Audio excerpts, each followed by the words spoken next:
l'essentiel Emmanuel Macron n'aurait pas complètement abandonné l'idée d'une réforme des retraites. Ce sujet pourrait être évoqué ce dimanche soir à l'occasion de son allocution. L'avis de Frédéric Sèvres, secrétaire national de la CFDT, en charge du dossier des retraites. Pensez-vous qu'Emmanuel Macron va relancer son projet de réforme des retraites? Il n'y a pas d'urgence à recréer du conflit. S'il faut avancer, il faut le faire de la manière la plus consensuelle possible. Pour nous, les grandes questions, c'est le niveau minimum, la pénibilité, la solidarité entre les régimes. La crise qui arrive va toucher tous les systèmes de retraite. Le chantier n'a pas disparu mais nous pensons qu'il y a plus urgent dans l'immédiat que ce sujet. Quels étaient vos griefs contre la réforme initiale voulue par le gouvernement?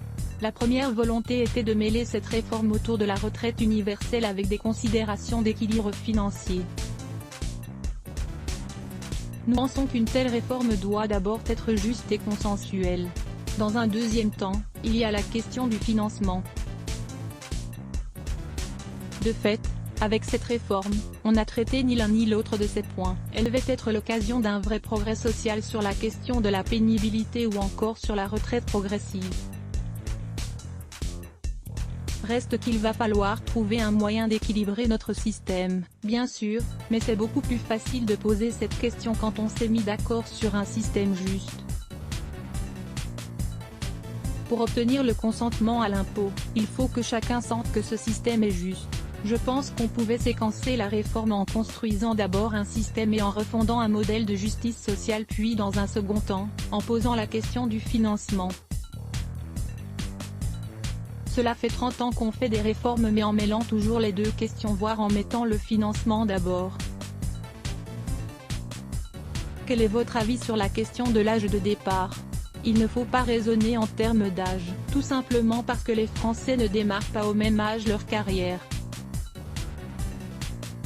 Il faut raisonner en termes de durée sinon on introduit de l'inégalité entre ceux qui ont démarré tôt et ceux qui ont démarré tard. Le départ à la retraite doit s'évaluer en fonction de la pénibilité. La nature du travail doit être prise en compte.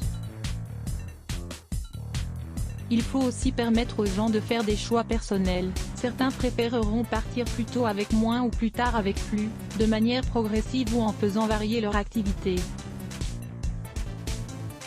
Dire il faut partir à 63 ans ou 64 ans, ça n'a pas de sens social.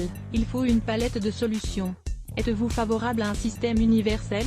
Un système est plus sûr s'il est plus large.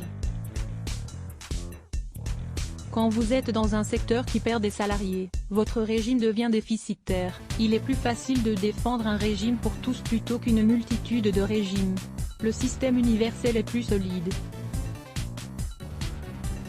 Vous avez évoqué d'autres priorités que les retraites. Lesquelles? La question de l'emploi est devant nous. Comment fait-on face à la crise qui monte? Il y a le chômage partiel, la préservation de l'emploi, l'apprentissage. La crise a aussi posé la question du télétravail. Et puis, il y a le sujet des gens qui étaient en première ligne pendant la crise. Quelle analyse avez-vous de la situation de l'emploi?